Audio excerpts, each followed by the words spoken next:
네, 이번 클립에서는 2차원 배열 이어서 계속해서 2차원 배열을 설명드리도록 하겠습니다.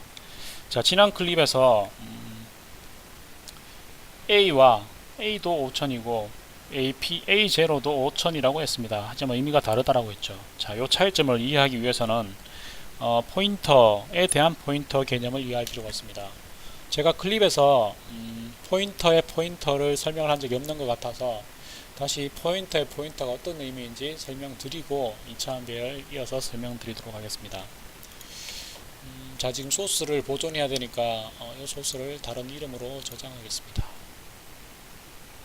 네, 이름을 2dimensional array로 하겠습니다. 네, 그리고 원래 소스를 고르면서 자, 우리가 정수를 선언할 수 있습니다. 이런 거로 1로 초기화하도록 하겠습니다. 정수 포인터를 선언할 수 있고 정수 포인터를 가리키는 포인터를 선언할 수 있습니다. 자, 이상한 상황이죠. 자, 그리고 IP에는 i의 주소를 대입을 합니다. i는 대입할 수 없습니다. i의 주소를 대입할 수 있겠죠. 자, 그리고 IPP에는 역시 i의 주소를 대입합니다. 하지만 IPP에는 i의 주소를 대입할 수 없습니다. 자, 왜 그렇게 되는가 하면 인티저 포인터를 인티저 포인터에 대입할 수 없기 때문에 그렇습니다. 자, i의 주소는 5000입니다. 하지만 정수의 주소가 되는 거죠. 하지만 IPP의 타입은 정수의 주소가 아니라 정수의 주소가 들어있다면 그거에 대한 주소입니다. 포인터의 포인터가 되는 거죠. 자, 이거를 포인터 더블 포인터라고 합니다. 포인터 오브 포인터가 되는 거죠. 자, 그러면은 IPP에는 뭘 대입할 수 있는가 하면 IP의 주소를 대입할 수 있습니다. IP가 이미 정수 포인터므로 정수 포인터에 대한 주소는 IPP에 대입할 수 있게 되는 것이죠. 자, 이렇게 대입되었을 때 printf를 이용해서 값들을 찍어 보도록 하겠습니다. 주소를 찍어보죠. 자, 앞에 두 값은 정수로 찍어보고 뒤에 세 값은 포인터로 찍어보도록 하겠습니다. 자, IP가 가리키는 내용 얼마입니까? 네, 1입니다. 다음에 IPP가 가리키는 내용 얼마입니까? IP의 주소입니다. 그것이 가리키는 내용 이렇게 되겠죠? 역시 1입니다. 다음에 IP를 찍습니다. 얼마겠습니까? i의 주소값이겠죠. IP의 주소값은요? IP가 차지한 메모리 공간의 주소값이겠죠. IPP는요? IP의 주소값이 되겠죠. 자, 지금 되게 헷갈리는 상황인데 일부러 이렇게 작성을 해봤습니다. 요걸 그대로 메모리로 그려보도록 하겠습니다. 자, 메모리를 하나 준비를 합니다. 준비를 하고 자, 여기 보면 i가 할당이 됐죠. i가 메모리 할당이 됐습니다. 예, 메모리를 그릴 때는 항상 위에가 로우 메모리 번지, 여기가 하이 메모리 번지가 됩니다. i가 할당이 됐고 타입은 정수입니다. 그 다음에 IP가 할당이 되죠. 그 다음에 IPP가 할당이 됩니다. i의 시작 주소를 5000번지라고 가정을 해보겠습니다. IPP는 얼마일까요? 네, 정수가 4바이트 차지하기 때문에 IP는 4996번지가 됩니다. IPP는 4992번지가 되겠죠. 전부 다 처음에는 가비지 값으로 초기화가 되어 있는 상태에서 메모리 할당이 됩니다. 자, 그 다음에 이 문장을 만납니다. 그럼 i가 1로 초기화가 됩니다. 그럼 이 값이 1이 되겠죠. 그 다음에 i의 주소 얼마입니까? 5000번지죠. 요거를 IP에 대입을 합니다. 그러면 IP가 5000이 된다는 의미죠. 네, 그 다음에 IP의 주소입니다. IP 주소 얼마입니까? 4996이죠. 그것을 IPP에 대입을 합니다. 그러면 이 값이 4996이 되는 거죠. 자, 이렇게 메모리가 됐습니다. 자, 여기서 둘 다 주소값을 가지는 것 같지만 실제로 IP는 정수에 대한 주소값이고요. IPP는 정수의 주소에 대한 주소값입니다. 예, 차이점이 있죠. 그래서 IPP는 포인터 오브 포인터가 되는 것입니다. 자, 이때 IP의 내용을 찍습니다. 적어보겠습니다. IP가 가리키는 내용. 그 다음에 IPP가 가리키는 내용, 이 가리키는 내용, 두 번째 값이죠. 그 다음에 IP, 그 다음에 $IP, 그 다음에 IPP를 찍으려고 합니다. 인쇄하려고 합니다. 자, IP가 가리키는 내용 얼마입니까? IP가 가리키는 내용 1이죠. 정수 1입니다. IPP가 가리키는 내용 얼마입니까? IPP가 가리키는 내용 5,000이죠.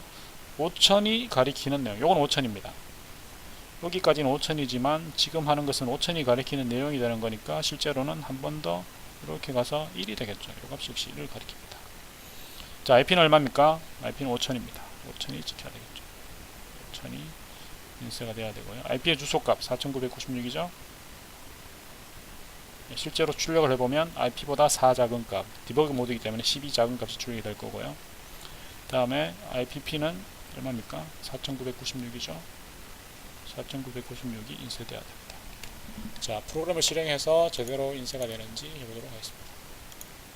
스타트 디버깅 11 출력이 되고요. 주소가 출력이 되고 이거보다 작은 값이 출력이 되고 이 두 개 값이 같습니다. 이렇게 인쇄가 된 것을 확인할 수 있습니다. 자, 이렇게 간접지형 연산자를 두 번 쓰는 경우에는 연산자 우선순위가 우측 결합이기 때문에 이 부분을 이렇게 빼서 이렇게 해줘도 문제가 없이 동작을 합니다. 그래서 보통 이렇게 씁니다. 자, 지금 포인터의 포인터가 어떤 용도로 사용이 되는지 설명을 했고요. 후에 그 동적 메모리 할당을 할 때 포인터의 포인터가 또 사용이 되는데요. 그것은 배열 설명 이후에 설명을 드리도록 하고요. 지금 다시 원래 소스를 복구를 해보도록 하겠습니다. 지금 설명하려는 것은 2차원 배열이기 때문에 그렇습니다. 자, 여기까지 작업한 게 2차원 배열이었고요. 자, 여기서 AP0가 가리키는 내용. 자, 이걸 어떻게 쓸 수 있었습니까? 네, 이렇게 쓸 수 있었죠. 이렇게 써도 괜찮다라고 했고요. AP 마찬가지입니다. 네, 이렇게 해서도 똑같다라고 했습니다. 그래서 브레킷이 배열과는 상관없이 포인트에 대해서는 다 쓸 수 있다. 라는 거를 염두에 두고 항상 조심하셔야 됩니다. 1과 30이 출력된다고 했고요. 원래 메모리를 보면 이 값이 1이죠. 이 값이 30입니다. 그래서 1과 30을 제대로 출력하는 걸 볼 수가 있습니다. 자, 여기서 질문, 원래 질문으로 돌아가 보도록 하겠습니다. 자, A도 5,000이고 A0도 5,000입니다. 자, A0는 첫 번째 인티저의 시작 주소이기 때문에 포인터, 인티저의 포인터입니다. 자, 그러면 A는 5,000이 역시 5,000입니다. 하지만 A는 A0에 대한 포인터로서의 5,000입니다. 그래서 A를 이용해서 정수값을 찍으려면 A 데이터 타입이 포인터의 포인터이기 때문에 간접 지정을 반드시 2번 해줘야 합니다. 자, A를 이용해서 30을 찍어 보겠습니다. 자, 그러면은 A가 5,000이기 때문에 30을 찍으려면 1, 2, 3, 4, 5를 대주면 될 것 같죠. A0에서 5를 더하면 30이 됩니다. 먼저 A0를 이용해서 5 떨어진 곳에 30이 있는지 찍어보도록 하겠습니다. 자, AP0에 5 떨어진 곳입니다. 그러면은 1, 2, 3, 4, 5, 30이죠. 그래서 AP0, 5도 30, AP1도 30이 됩니다. 디버그로 실행을 해보면 둘 다 30이 출력된다고 할 수 있죠. 좋지 않은 습관입니다. 왜냐하면 배열의 첨자의 범위가 0에서 1, 0에서 3인데 5라는 값을 써서 일부러 이렇게 서긴 했지만 아주 좋지 않겠죠. 이렇게 쓰는 것을 권장하지는 않지만 지금 포인터 개념을 설명하기 위해서 일부러 이렇게 썼습니다. 자, 그러면 A도 5,000이기 때문에 AP0와 A가 같은 값이기 때문에 AP0 대신에 A를 써도 같지 않느냐라고 생각을 할 수 있습니다. 자, 이렇게. 자, 문제는 없습니다. 빌드도 되고 실행도 사실은 됩니다. 하지만 이상한 값이 찍힙니다.